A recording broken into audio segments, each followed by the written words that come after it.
Good morning everyone. आप सभी का स्वागत है मेरे इस YouTube channel Sanjeev sir physics में। आज हम सब सॉल्व करने वाले हैं इलेक्ट्रिक चार्ज और कूलम्ब्स लॉ पे आधारित न्यूमेरिकल्स। तो चलिए शुरू करते हैं आज का वीडियो।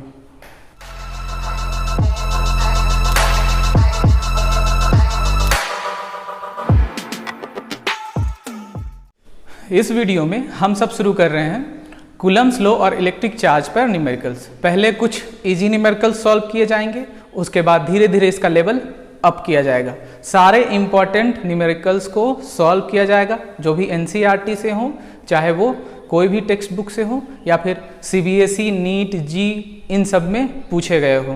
तो चलिए शुरू करते हैं आज का वीडियो।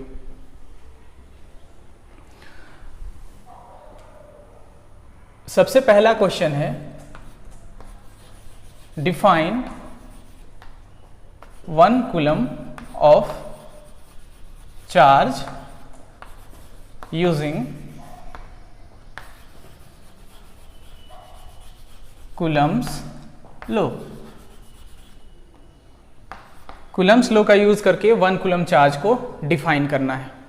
तो आपको यहां पता है कूलम्ब्स लॉ दो चार्ज के बीच में फोर्स देता है, जो होता है 1/4πε0 times Q1 Q2 upon R square.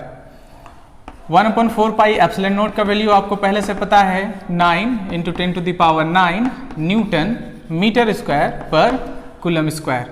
अब क्योंकि 1 कूलम्ब को आपको डिफाइन करना है, तो दोनों चार्ज Q1 और Q2 आप 1 कूलम्ब ले और दोनों के बीच में डिस्टेंस 1 मीटर। सो फोर्स क्या हो जाएगा, 9 × 10⁹ 1 कूलम्ब अपॉन 1 का स्क्वायर। सो आपका सारा यहाँ जो है वो SI यूनिट में है। सो फोर्स भी SI यूनिट में आएगा, वो आएगा 9 × 10⁹ न्यूटन। अब इसको आपको डिफाइन करना है। सो डिफाइन कैसे करेंगे, जो भी आप आर्बिट्ररी वैल्यू लिए हैं यहाँ, उसी के आधार पर ये डिफाइन हो जाएगा। 1 कूलम्ब इज द चार्ज, सो इसे डिफाइन करेंगे, 1 coulomb is the charge which ripple. यहां रिपल क्यों करेगा, क्योंकि दोनों हम सबने सेम चार्ज ले रखा है। अगर नेगेटिव भी लेते तो आपका ये फोर्स जो है वो हमेशा पॉजिटिव ही आता, इसका नेचर हमेशा रिपल्सिव आता। So 1 coulomb is the charge which repel to similar charge. Similar charge means like charge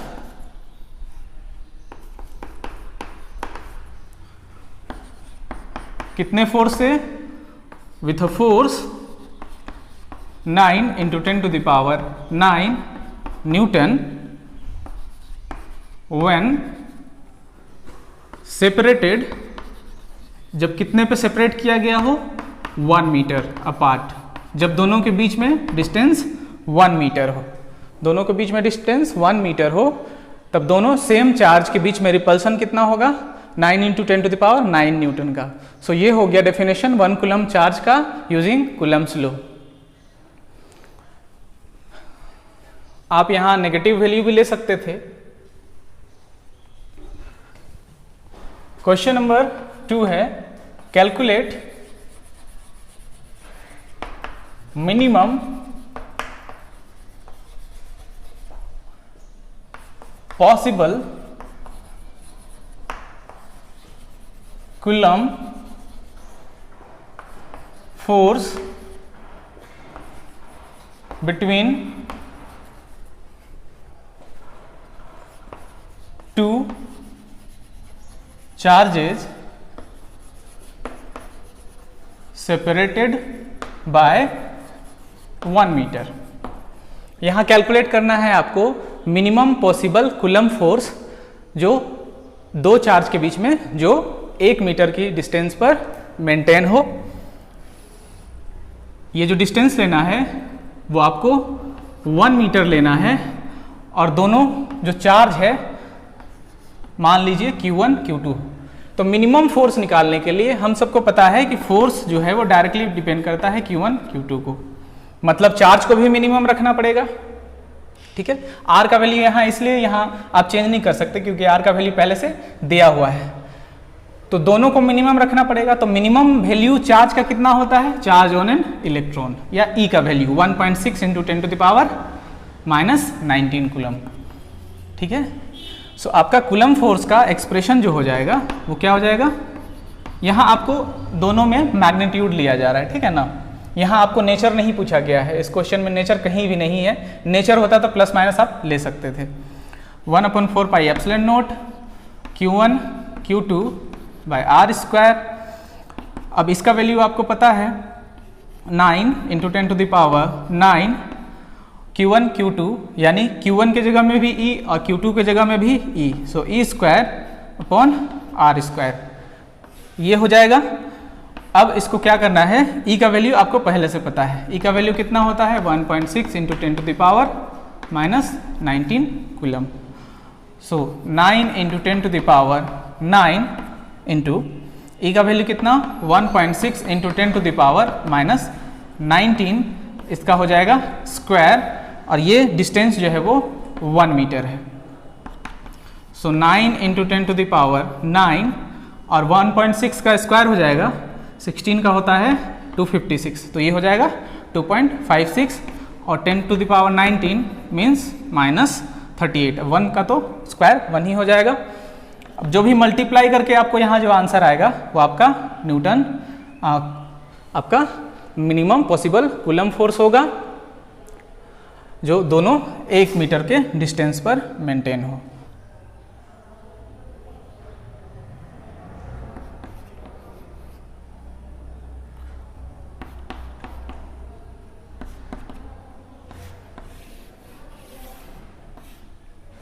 ये आपका मिनिमम पॉसिबल फोर्स हो गया जो 1 मीटर के डिस्टेंस पर सेपरेट हो।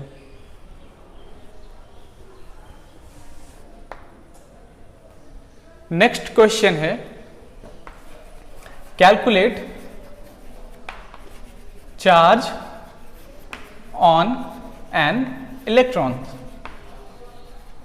एक इलेक्ट्रॉन पर चार्ज कैलकुलेट करना है, ठीक है। तो आप क्वांटाइजेशन ऑफ इलेक्ट्रिक चार्ज से फॉर्मूला आपको पता है Q इक्वल्स टू NE, ठीक है। N आपका नंबर ऑफ इलेक्ट्रॉन 1 गिवन है, E का वैल्यू आपको पता है 1.6 into 10⁻⁻19 coulomb. So Q equals to total charge है यहाँ, ये हो जाएगा 1 into 1.6 into 10⁻⁻19 coulomb. So 1 electron का चार्ज होता है 1.6 इंटू 10⁻⁻19 कूलम, ठीक है। ये बहुत ही इजी क्वेश्चन है। इसमें आप एक और पार्ट ऐड कर सकते हैं, कैलकुलेट मिनिमम पॉसिबल चार्ज।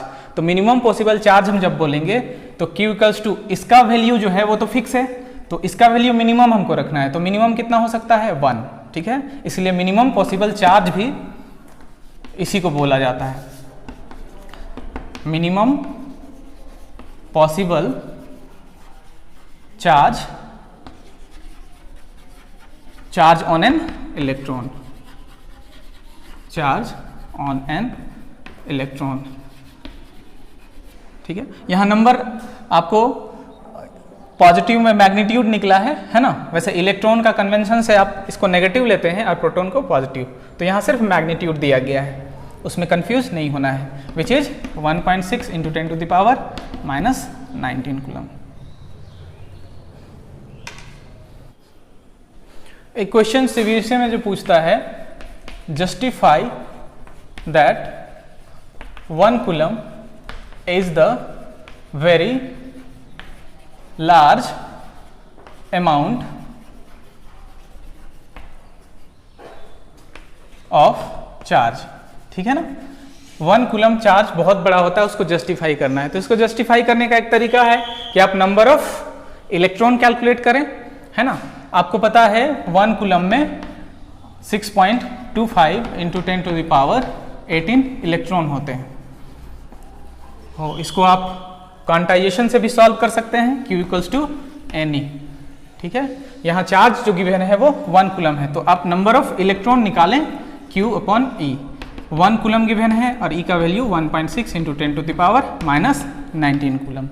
सो ये हो जाएगा आपका 6.25 into 10 to the power 18 electrons, और ये बहुत बड़ा अमाउंट है। सो आप यहाँ कह सकते हैं 1 coulomb is the very large amount of charge.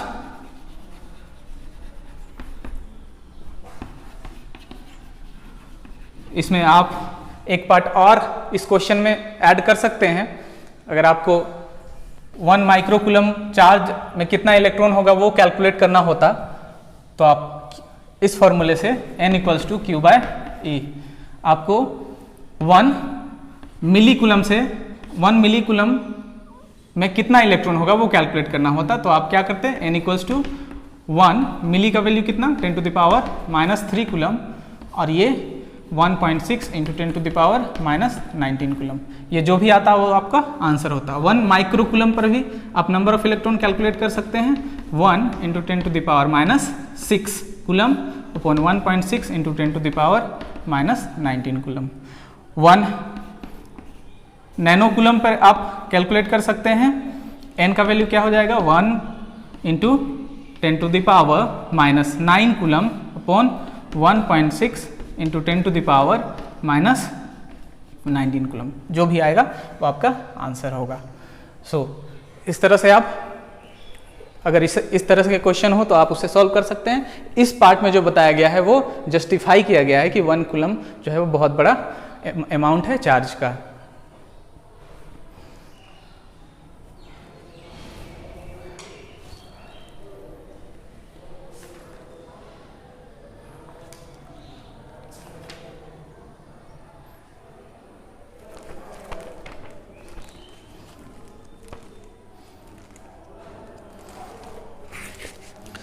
अब हम सब सॉल्व करने वाले हैं एनसीईआरटी के एग्जाम्पल 1.4 को, जो देखने में बहुत ही बड़ा क्वेश्चन लग रहा है पर ये बनेगा बहुत ही आसानी से।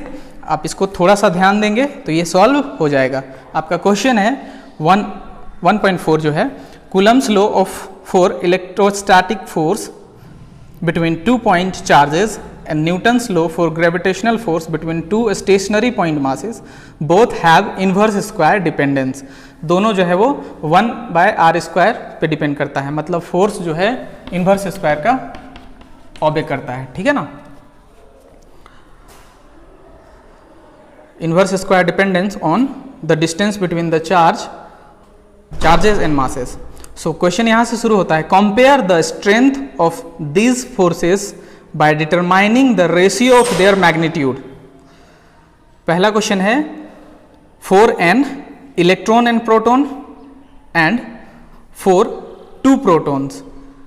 दूसरा है इसमें estimate the acceleration of electron and proton due to the electrical force of their mutual attraction when they are 1 angstrom, और 1 angstrom होता है 10 to the power -10 metre apart.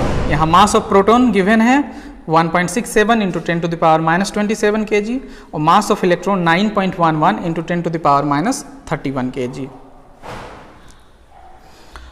सो पहला क्वेश्चन जो इसमें सॉल्व करना है, compare the strength of these forces by determining the ratio of their magnitude. तो ratio of their magnitude, और पहला है for n electron and proton.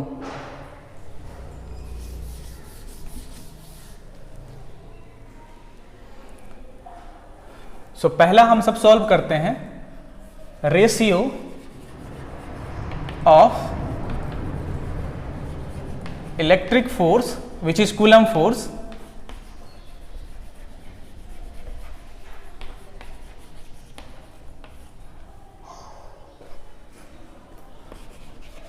between Coulomb force and gravitational force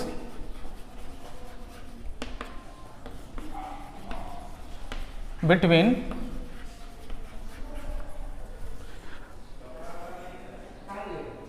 electron and proton।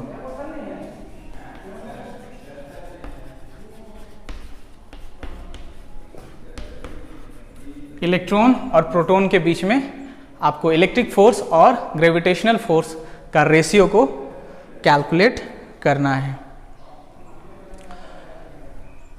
पहले आप coulomb force या electric force निकालें। आपको given है एक इलेक्ट्रॉन और एक प्रोटॉन। आप कंसिडर कर ले, दोनों के बीच में जो डिस्टेंस है वो r कंसिडर कर ले। एक इलेक्ट्रॉन -e और एक प्रोटॉन +e होता है, ठीक है ना। अभी हम सब सिंबल यूज कर रहे हैं, बाद में सिंबल का मैग्नीट्यूड जब निकालेंगे तो ये देखा जाए क्या होता है। Electric force which is coulomb force क्या हो जाएगा, 1/4 pi epsilon naught Q1 Q2 r²।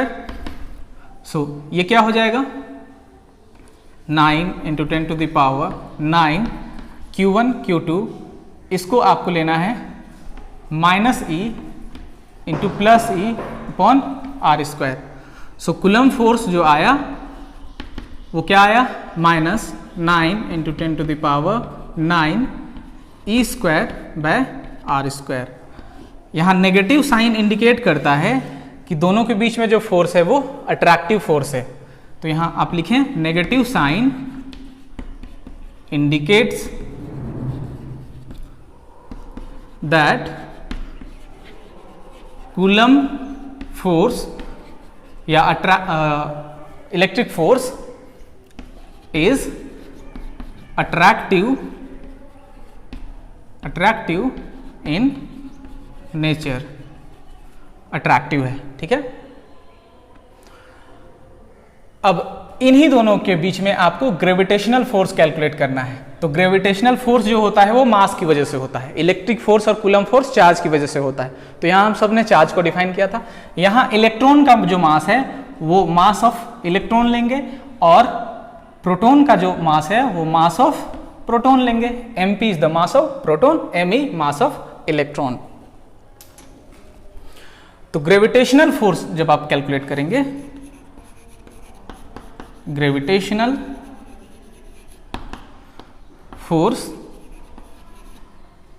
Between electron and proton, between electron and proton, तब ग्रेविटेशनल फोर्स क्या होता है, F = G m1 mass of first particle into mass of second particle separated by distance r, है ना, उसका square.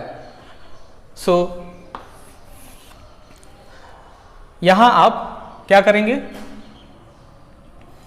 Gravitational force का जो symbol है वो F G रखें।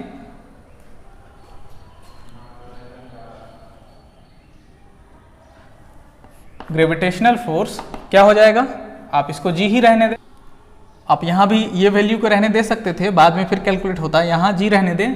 m1 के जगह में क्या हो जाएगा, पहला मास ऑफ इलेक्ट्रॉन और m2 के जगह में मास ऑफ प्रोटॉन और दोनों के बीच में डिस्टेंस r²। ये इक्वेशन 2 हो गया। अब ये आपका इक्वेशन 1 आप कंसिडर कर ले। अब रेशियो निकालना है इलेक्ट्रिक फोर्स और ग्रेविटेशनल फोर्स में। तो आपको क्या करना पड़ेगा, FE/Fg कैलकुलेट करना पड़ेगा, ठीक है। यहां एक चीज समझना है कि ग्रेविटेशनल फोर्स जो होता है वो ऑलवेज अट्रैक्टिव होता है और यहां अट्रैक्टिव के लिए नेगेटिव साइन है, ठीक है ना। तो यहां भी अट्रैक्टिव को शो करने के लिए आप नेगेटिव खुद से लगा सकते हैं और यहां लिख सकते हैं negative sign shows that force is attractive in nature। Force attractive है और नेगेटिव खुद से यूज किया है। यहां मास नेगेटिव नहीं होता है तो आप नेगेटिव इसमें ले नहीं सकते हैं खुद से, यहां आप अलग से नेगेटिव लगाकर ये बताए हैं कि फोर्स जो है वो अट्रैक्टिव है। अब दोनों के बीच में आप रेशियो निकालें, तो रेशियो में आप मैग्नीट्यूड निकालें, FE/Fg,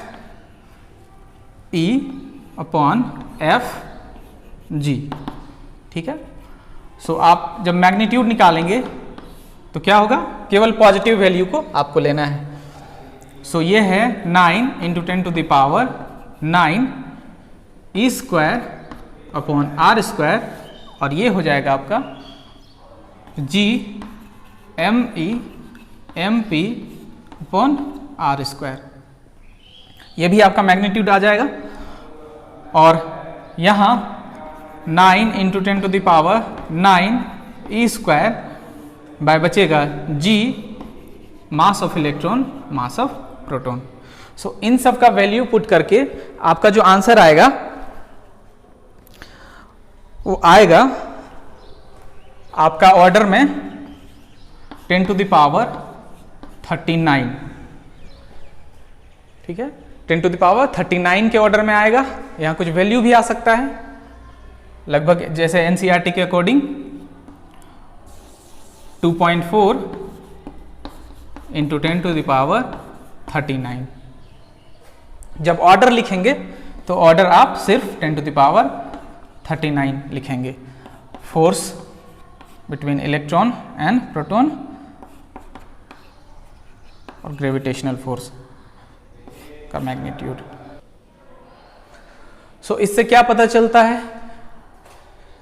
इससे आपको क्या पता चलता है? इससे यही पता चलता है कि इलेक्ट्रिक फोर्स या coulomb force 10 to the power 39 times stronger है ग्रेविटेशनल फोर्स से।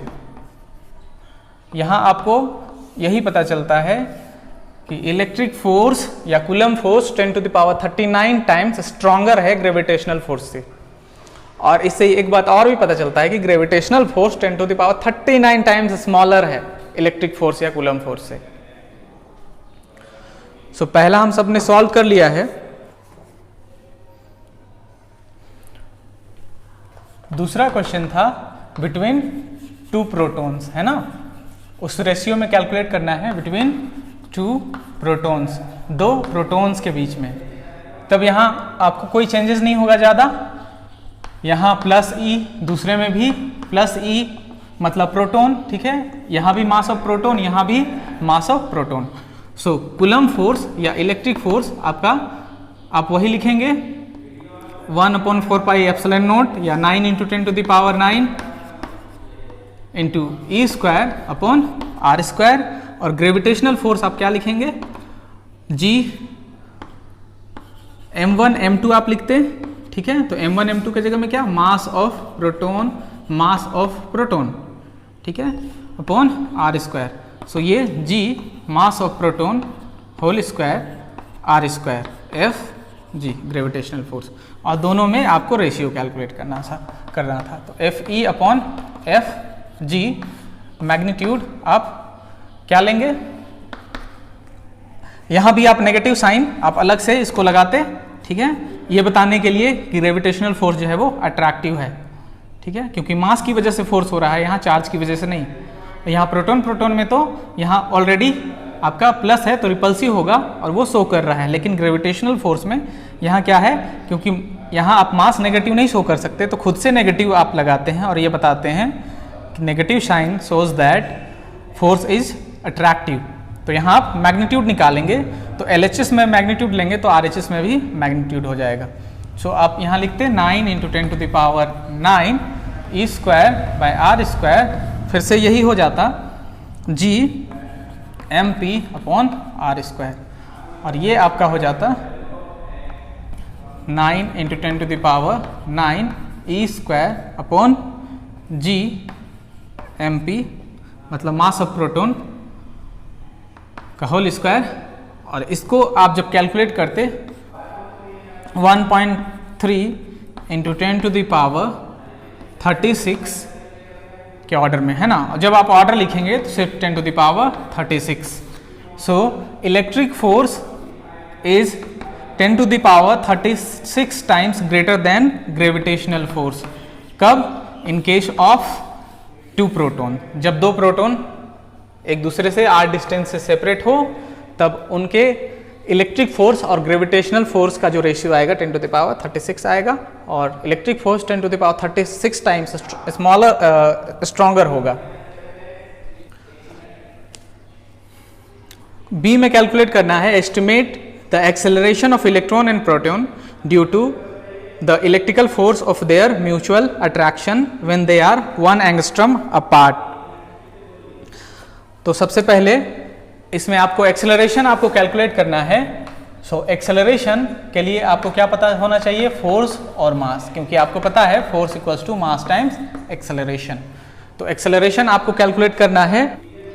सो सबसे पहले आपको फोर्स का वैल्यू पता होना चाहिए और जिस पार्टिकल पर एक्सेलरेशन निकाल रहे हैं उसका मास पता होना चाहिए। एक्सेलरेशन आपका हो जाएगा फोर्स अपॉन मास। जब हम सब एक्सेलरेशन ऑन इलेक्ट्रॉन निकालेंगे तब ये हो जाएगा, क्योंकि फोर्स तो दोनों के लिए इक्वल होगा, मास ऑफ इलेक्ट्रॉन, और एक्सेलरेशन ऑन प्रोटॉन निकालेंगे तब ये हो जाएगा मास ऑफ प्रोटॉन। सो सबसे पहले हम लोग F कैलकुलेट कर लेते हैं। F का वैल्यू क्या होता है, 9 × 10⁹। इलेक्ट्रॉन और प्रोटॉन के बीच में फोर्स पहले कैलकुलेट कर लेते हैं, और ये फोर्स क्या हो जाएगा, E² अपॉन R²। R का वैल्यू कितना गिवन है, 1 एंगस्ट्रम। 9 × 10⁹ इंटू 1.6 × 10⁻⁻19 कूलम का होल स्क्वायर, और ये जो वैल्यू R का वैल्यू गिवन है वो है 1 एंगस्ट्रम, मतलब 10⁻⁻10 मीटर का होल स्क्वायर। सो ये जो फोर्स आया इलेक्ट्रॉन और प्रोटॉन के बीच में 2.3 × 10⁻⁻8 न्यूटन। ठीक है, अब ये फोर्स का वैल्यू पता हो गया। ये फोर्स एक इलेक्ट्रॉन और एक प्रोटॉन के बीच में है। ठीक है, इलेक्ट्रॉन और प्रोटॉन के बीच में है, तो दोनों म्यूचुअली एक दूसरे पर इतना ही फोर्स लगाएंगे, मतलब force on electron on proton या force on proton on electron. ठीक है, तो यहाँ F से इसको डिनोट किया गया है, दोनों के लिए कांस्टेंट होगा, इसलिए यहाँ F को कोई दूसरा नाम और नहीं दिया गया। अब एक्सेलरेशन ऑन इलेक्ट्रॉन, इलेक्ट्रॉन पर कितना एक्सेलरेशन होगा, फोर्स तो एक ही लगेगा दोनों में, लेकिन एक्सेलरेशन अलग अलग होगा। एक्सेलरेशन उसका ज़्यादा होता है जिसका मास कम होता है, और जिसका मास ज़्यादा होता है उसका एक्सेलरेशन कम हो जाता है। सो एक्सेलरेशन ऑन इलेक्ट्रॉन कितना आ जाएगा, acceleration on electron force upon mass of electron. Force का वैल्यू 2.3 × 10⁻⁻8 न्यूटन, और एक्सेलरेशन मास ऑफ इलेक्ट्रॉन क्या है, 9.1 × 10⁻31 kg। ठीक है, और दूसरा है, ये जो भी आएगा वो आपका आंसर में होगा, acceleration on proton. Acceleration on proton, proton पर acceleration on proton, force between them divided by mass of proton. Force 2.3 × 10⁻⁻8 newton, और मास ऑफ प्रोटॉन क्या होता है, 1.673 × 10⁻27 kg। सो ये आपका आएगा 2.5 × 10⁻22 मीटर पर सेकेंड स्क्वायर, और ये 1.4 × 10⁻19 मीटर पर second square. So obviously electron में एक्सेलरेशन ज़्यादा होगा, और यहाँ से भी आपको पता चल रहा है जिसका मास कम होता है उसका एक्सेलरेशन ज़्यादा होता है। ठीक है, सो एक्सेलरेशन इलेक्ट्रॉन में 2.5 × 10⁻22 मीटर पर सेकेंड, और प्रोटॉन में 1.4 × 10⁻19 मीटर पर सेकेंड स्क्वायर होगा। नेक्स्ट क्वेश्चन 1.5 है, जो देखने में बहुत ही बड़ा दिख रहा है, पर यह बहुत ही इजीली सॉल्व हो जाएगा। क्वेश्चन है, a charge metallic sphere A is suspended bye a nylon thread, another charge metallic sphere B held by an insulating handle is brought close to A such that the distance between their center is 10 centimeter as shown in figure 1.7a. The resulting repulsion of A is noted, for example, by shining a beam of light and measuring the deflection of its shadow on a screen. Sphere A and B are touched by uncharged sphere C and D respectively as shown in figure 1.7b. C and D are then removed and B is brought closer to A to a distance 5 cm between their center as shown in figure 1.7c. What is the expected repulsion of A on the basis of Coulomb's law, sphere A and C and sphere B and D have identical sizes. Ignore the size of A and B in comparison of to the separation between their center. So पहला case कहता है इसमें कि एक sphere है, आप इसका नाम A और दूसरा स्फेयर B है, इस पर कुछ चार्ज है, कुछ पॉजिटिवली चार्ज है और ये दोनों सेपरेट है 10 सेंटीमीटर के डिस्टेंस पे। ठीक है, अब क्या किया जाता है, दूसरे केस में क्या किया जाता है, ये जो चार्ज स्फेयर A है उसके कांटेक्ट में एक और स्फेयर लाया जाता है। ठीक है, और चार्ज स्फेयर B है उसके भी कांटेक्ट में एक और स्फेयर को लाया जाता है और इस दोनों स्फेयर का नाम आप ABCD रख लें। कांटेक्ट में लाने के बाद इन दोनों को हटा लिया जाता है। अब क्या किया जाता है, A और B का जो डिस्टेंस है उसको हाफ कर दिया जाता है, मतलब ये डिस्टेंस अब 5 सेंटीमीटर हो गया। ठीक है, तो यहां आपको समझना है कि कोई भी स्फेयर जब दूसरे अनचार्ज स्फेयर के कांटेक्ट में आता है तो चार्ज इक्वली डिस्ट्रीब्यूट होता है। तो यहाँ आपको चार्ज Q है और यहाँ चार्ज Q डैश, तो जब कांटेक्ट में लाएंगे तो दोनों पर चार्ज हो जाएगा Q/2 Q/2, 50-50 डिवाइड हो जाएगा, इसमें +2 इसमें भी +2 और इसमें क्या हो जाएगा, इसमें भी आपका Q'/2 Q'/2 और इसमें भी चार्ज आपका डिवाइड हो जाएगा। अब क्या हो गया, इन दोनों को हटा लेना है, तो इन दोनों को हटा लेंगे तो क्या होगा, आपका ये बचेगा A जिस पर चार्ज है कितना Q/2 और B जिस पर चार्ज कितना है Q'/2। ठीक है, अब क्या है कि इनके बीच में फोर्स आपको निकालना है। सो पहले केस में फोर्स क्या हो जाता, अगर दोनों के बीच में ये जो 10 सेंटीमीटर है उसको हम R ले लेते हैं, ठीक है ना, सो ये हो जाता आपका 1/4 पाई एप्सिलॉन नॉट Q'/R², पहला केस में। ठीक है, दूसरे केस में आप फोर्स का नाम F डैश रख लें। अब यहां क्या होता, 1/4 pi epsilon not into Q/2 Q'/2 और ये डिस्टेंस क्या हो जाएगा, अगर इसको हमने R कंसिडर किया है तो ये हो जाएगा R/2 का whole square. So 1/4 pi epsilon naught क्या हो जाएगा Q'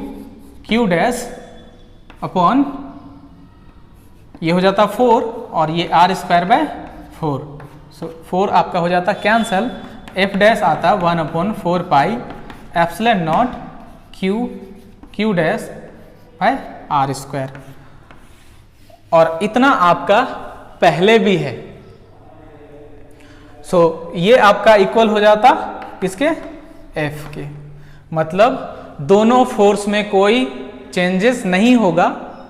चेंजेस इसीलिए नहीं होगा क्योंकि आप डिस्टेंस नज़दीक करने के साथ साथ चार्ज को भी घटा दिए, है ना।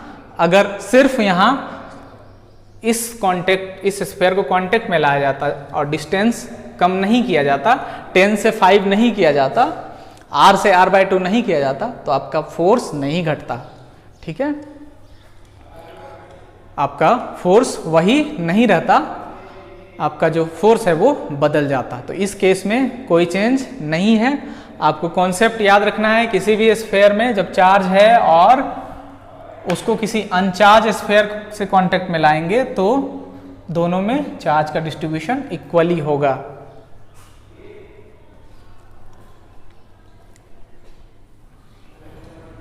एक इसी तरह का क्वेश्चन और पूछता है, किसी स्फेयर में चार्ज आपको Q देगा, एक दूसरा स्फीयर है, उस पर चार्ज आपको कुछ भी दे सकता है, हो सकता है कि आप Q डैश दे दे। अब क्या करेगा, एक स्फीयर को इसके कांटेक्ट में लाना है, ठीक है। इसका चार्ज आप इसका A और B आप इसका नाम रखते हैं, इसका नाम C है, तो इसका चार्ज आप QC है, ठीक है। पहले केस में क्या करना है, इसके साथ कांटेक्ट में लाना है, और दूसरे केस में फिर इसी को इसके साथ कांटेक्ट में लाना है। तो जब आप पहली बार इसको कांटेक्ट में लाते हैं तो दोनों के बीच में चार्ज क्या हो जाएगा, जो नया चार्ज बनेगा वो हो जाएगा Q प्लस QC/2, ठीक है। दोनों का मीन हो जाएगा, 50-50 हो जाएगा। अब इसी को उठाकर यहां टच करना है, मतलब इन दोनों पर चार्ज कितना हो गया, ये चार्ज हो गया, आप टच किए, Q plus QC/2, Q plus QC/2।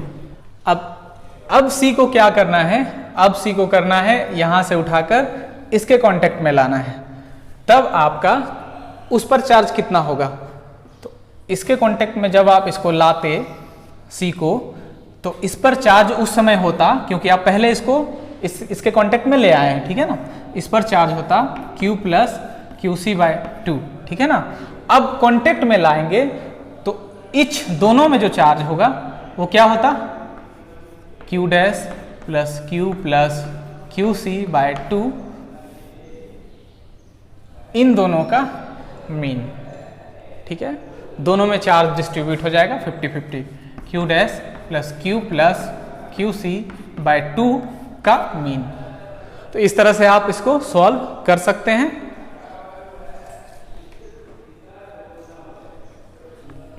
इसको एक एग्जाम्पल से हम सब समझते हैं।